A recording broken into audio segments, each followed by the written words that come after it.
자, 여러분 안녕하세요. 이번 시간 저희요. 제일 첫 번째 이 명품 기본 이론에 대한 조세 총론부터 시작을 하려고 합니다. 자, 재경관리사 세무회계는 41번부터 문항이 시작이 되는데요. 이 41번에서 시작되는 게 바로 조세 총론에 대한 내용부터 시작이 됩니다. 그래서 이번 강에서 문제가 하나 정도는 꼭 나온다라고 생각하시고서 여러분들 강의를 들어주시면 좋을 것 같습니다. 자, 시작할게요. 조세 총론해서 전반적인 내용을 담은 거예요. 그래서 우리가 법인세, 부가가치세, 소득세 이 세 가지가 실제로는 주된 내용을 이룬다 하더라도요. 이 국세기본법과 조세 총론에 대해서 언급을 해줘야 됩니다. 그래서 조세에 대한 전반적인 내용이 여기에 들어있더라. 자, 조세 개념부터 들어가 보도록 할게요. 세금, 조세가 뭐냐? 이렇게 이제 물어보는 건데요. 이 과세 주체가 누구냐라고 했을 때 국세와 지방세가 있다라고 여러분들 아마 들어보신 분들이 있을 거예요. 이 국가, 정부가 세금을 걷어들이는 것도 있고요. 지방자치단체가 걷어들이는 세금도 있습니다. 그래서 과세 주체는 국가 또는 지방자치단체 이렇게 나누어 놨고요. 자, 과세의 목적, 재정 수입에 조달을 하기 위해서 우리가 세금을 걷어들이는 거다라고 봐주시면 됩니다.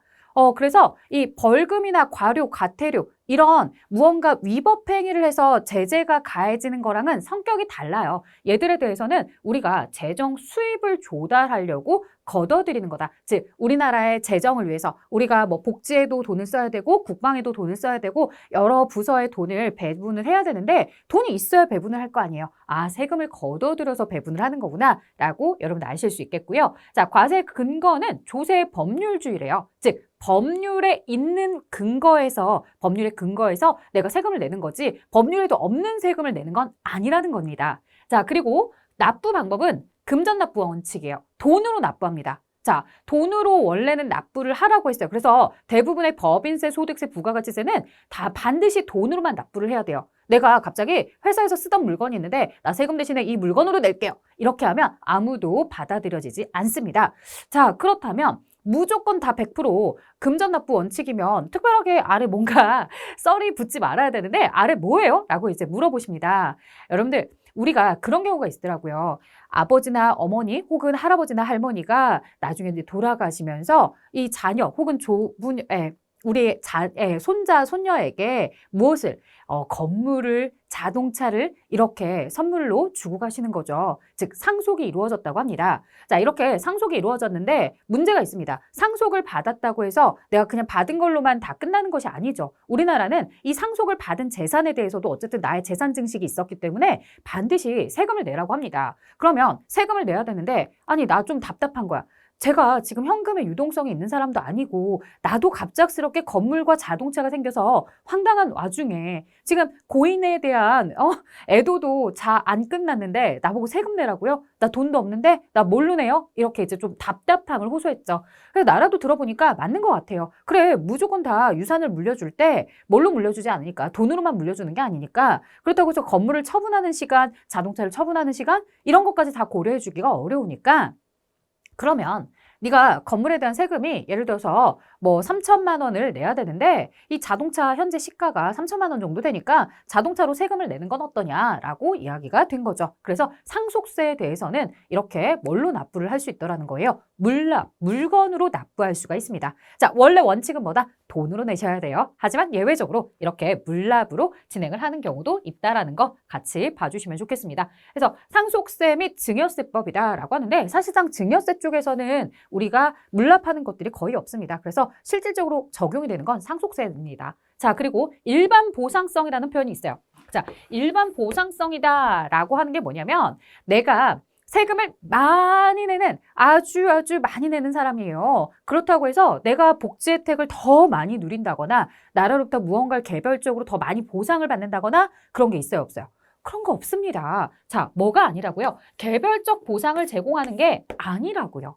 일반적으로 모두가 동일하게 복지 혜택을 누리고 사는 것입니다. 그래서 이 일반 보상성이라는 성격을 가지고 있다. 뭐가 나오면 틀렸다? 문장에 개별 보상 성격이다 라고 하면 틀렸더라. 특정한 누구를 위해서 우리가 더 많은 혜택을 주지 않습니다. 그래서 내가 세금을 많이 냈다고 해서 갑작스럽게 나만 더 많은 걸 받을 수 있는 건 아니고 모두가 골고루 누릴 수 있는 복지 혜택이나 이런 것들을 받는 거지 세금 많이 냈다고 나만 더 많은 혜택을 받는다거나 그렇진 않더라. 자, 그 다음에요. 이 과세권자. 자, 누가 세금을 부과하느냐? 우리 앞에서 보셨던 것처럼 국가와 지방자치단체가 자, 뭐였어요? 바로 과세 주체였죠. 이 과세 주체가 국가와 지방자치단체니까요. 그에 대한 과세권자도 국세와 지방세로 나누고 있습니다. 자, 여기서도 시험 문제가 한 문장 나왔습니다. 제가 최근에 시험을 또 보고 왔습니다. 보고 왔는데 거기에 문장이 어떤 거였냐면 아마 2022년 1월달 시험이었던 것 같은데 국세, 지방세, 그리고 관세로 구분이 된다. 과세권자가 국세, 지방세, 관세로 된다. 에이? 자, 뭐가 틀렸더라? 관세가 틀렸죠. 관세 들어오지 않습니다. 과세권자는 이렇게 국세와 지방세로 되어 있다라고만 보셔야 됩니다. 자, 그 다음에 조세의 사용 용도입니다. 자, 보통세와 목적세로 나누고 있죠. 여러분들이 기억하셔야 되는 건 이 두 가지를 구분하는 게 바로 사용 용도에 따라서 나누어지고 있다는 것도 기억해 주세요. 자, 이 목적세, 어떠한 특정한 목적을 가지고, 목표를 가지고서 세금을 징수하고 있다는 거죠. 자, 보통세는 뭐예요? 그런 어떤 특정 목적이 아니라 그냥 세금을 쭉 걷어들이는 거예요. 자, 예를 들어서 세수의 용도를 정해놓지 않고 징수하는 조세다라고 하는데 법인세, 소득세. 자, 법인들에게 법인의 소득에 대해서 세금을 걷어들였어요. 그렇다고 해서 이 걷어들인 세금을 꼭 법인들을 위한 혜택을 제공하기 위해 그 세금을 법인을 위해서 쓰느냐? 그렇지 않습니다. 개인에게 연말정산이나 이런 걸 통해서 소득세를 징수했습니다. 자, 그걸 가지고서 개인들을 위해서만 내가 사용을 한다? 나라가 사용을 해준다? 아니라고요. 이거는 보통세다라고 해서 특정한 용도가 없어요. 그래, 법인한테 개인한테 세금 걷어놓은 걸 가지고서 여러 가지의 내가 혜택을 줄 수 있도록 혹은 여러 예산 부처에다가 내가 금액을 줄 수 있도록 하는 거죠. 자, 하지만 목적세는 달라요. 목적세는 이미 걷어들일 때부터 징수할 때부터 특정한 목표를 가지고서 걷어들인 겁니다. 그래서 어떤 목표, 세수의 용도를 정해놓고서 한다라고 하는데 이 교육세와 농어촌 특별세다라고 합니다. 이 교육세 같은 경우에 이제 지방교육세라고 또 이야기를 하는데요. 지방교육세는 아무래도 지방자치단체의 교육을 위해서 서울은 사교육도 많고 뭐도 많더라. 근데 지방엔 그런 걸 누리지 못하는 친구들을 위해서 조금 더 많은 혜택들을 줄 수 있는 걸 이 뭔가 돈이 있어야 할 거 아니냐라고 해서 지방자치단체가 걷어들인 징수하는 세금입니다. 그래서 지방교육세는 딱 지방이라는 단어만 보더라도 지방세 성격을 가지고 있구나라고 볼 수 있어요. 자, 그러면 농어촌 특별세는 어떠냐? 농어촌을 위해서 징수한 거예요. 아무래도 이 농민이나 어민들에 대해서는 지금 현재 그런 거 여러분들 아세요? 물가가 아무리 올라가도 농산물의 가격이라든가 그 다음에 수산물의 가격이 오르지 않는데요. 아니 무슨 소리야. 내가 마트 갔더니 엄청 비싸졌던데? 라고 하실 텐데요. 자, 그거는 유통을 거쳐서 왔을 때 그 정도의 금액이 되는 거고요. 실제로 현재 농민들이나 어민들은 그렇게 큰 소득의 혜택은 많지 않다고 합니다. 자, 그러면 물가가 계속 오르니까 자재값도 올라요. 농민들도 살기가 사실 퍽퍽하고 어민들도 살기가 퍽퍽하죠. 그런데 이들을 위해서 계속 우리가 먹거리인데, 소중한 먹거리인데 반드시 의식주 중에 반드시 필요한 건데 이대로 방치할 수는 없잖아요. 그러니까 어떻게 하겠다는 거야. 이 농어민들에게 비료값이라도 주고 비닐값이라도 더 줄 수 있게끔 혜택을 주게끔 뭔가 좀 더 내가 많은 세금을 걷어들였다가 그걸 가지고서 그 농민들 위해서만, 어민들 위해서만 써야겠다라고 특정한 목표를 가지고서 농어촌 특별세가 정해진 거죠. 자, 그러면 이 농어촌 특별세에 대해서는 국세냐 지방세냐라고 구분을 물어본다고 한다면 얘는 여러분들이 국세일까 지방세일까라고 했을 때 구분할 때 어떻게 구분을 좀 하셨으면 좋겠냐면요. 여러분들 농촌이나 어촌은 이렇게 어디에 특정한 지역에만 딱 국한되어 있나요? 아니죠. 전국구죠. 전국구. 삼면이 바다니까 다 바다가 있을 거고 그 다음에 그 안에 내륙에는 다 농민들이 논밭이 있을 거예요. 그렇죠? 그래서 어떤 특정 지역에만 있는 것이 아니기 때문에 이 농어촌 특별세 같은 경우는 나라, 국가가 전체적으로 관리하는 국세로 이렇게 기억을 해주시면 좋을 것 같습니다. 자, 그 다음에 계속해서 보도록 할게요. 조세 부담 전가 여부에 따라 직접세와 간접세가 나눕니다. 사실은 이 직접세, 간접세에 대한 설명은요. 이 조세특례제한법에서 물어본다기보다는 이 부가가치세법 쪽에서 물어보는 걸 굉장히 좋아합니다. 부가가치세법에서 도대체 얘를 왜 좋아하느냐라고 궁금해하실 텐데요. 자, 직접세가 뭐고 간접세가 뭔지부터 아셔야 되겠죠. 부가가치세법이 얘를 굉장히 좋아한다고 하니까 제가 부가가치세법에 대한 설명을 좀 해볼게요. 이건 이제 부가가치세법에서도 여러분들이 수업을 들으셨는데 자, 물건에 대해서 이제 세금을 부담하는 사람을요, 담세자라고 불러요.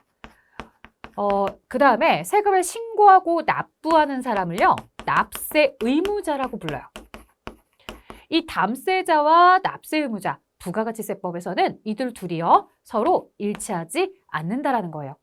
무슨 얘기냐? 자, 부가가치세법에 대한 세금을 신고하고 납부하는 사람들 누가 납부하고 신고합니까? 바로 사업자들이 부가가치세를 신고하고 납부하죠. 그래서 우리도 부가가치세 왜 배워요? 라고 했을 때 기업에 취업하기 위해서 배워요. 기업에서 부가세 신고하려고 배워요. 라고 하는 게 바로 이 납세 의무자들이 사업자이기 때문에 그렇습니다. 자, 하지만 실질적으로 세금을 부담하는 담세자는요, 소비자죠. 그래서 우리가 음식점이나 마트나 이런 데서 카드를 긁거나 아니면 돈을 지불하고서 영수증을 받았을 때요, 그 영수증 안에는 뭐가 있더라는 거예요? 부가세, 부가가치세라는 게 있더라는 거죠. 자, 그렇게 부가가치세가 있는 경우와 그래서 그 부가가치세를 부담하는 소비자는 담세자, 하지만 세금을 신고하고 납부하는 납세 의무자는 사업자, 서로 일치하지 않는 간접세의 성격을 가졌다라고 이야기하는 겁니다.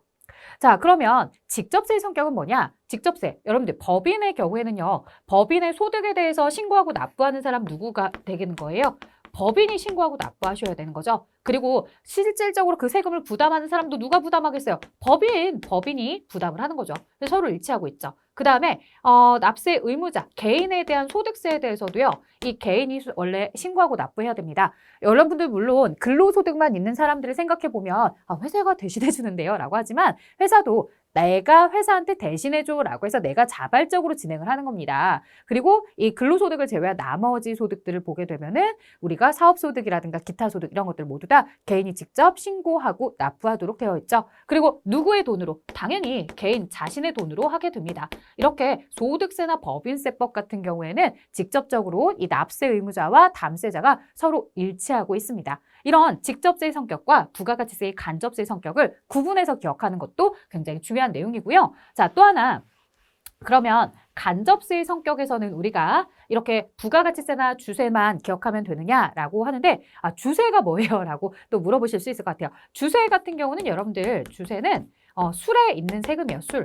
술에다가 부과된 세금이고요. 이 술에 부과된 세금도 이 술은 여러분들 판매하는 업자가 있을 거예요. 그죠? 술을 판매하시는 분들이 있을 거고 예를 들어 음식점에서 술을 판매하고 있다라고 한다면 음식점에서 술을 판매할 때 이미 그 안에 뭐도 있더라. 부가세만 있는 게 아니라 주세도 있습니다. 그래서 주세까지 같이 부과해서 납세 의무자인 사업자가 신고하고 납부하는 거고 실질적으로 그 주세를 부담하는 사람들은 술을 마시는 사람이 부담을 하게 되는 거죠.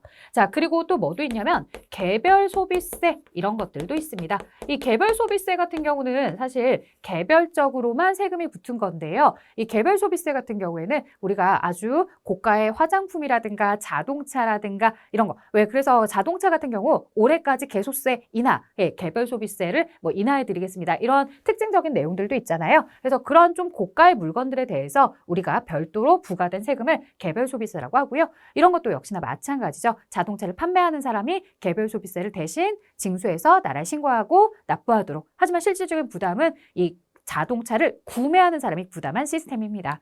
자, 이런 소비세 성격들, 즉 내가 무언가 구매를 할 때 술을 사 먹거나 자동차를 사거나 아니면 여러 물품들을 샀을 때 부가가치세 이런 것들은 모두 다 간접세의 성격을 가지고 있구나라고 생각을 해주시면 좋겠습니다.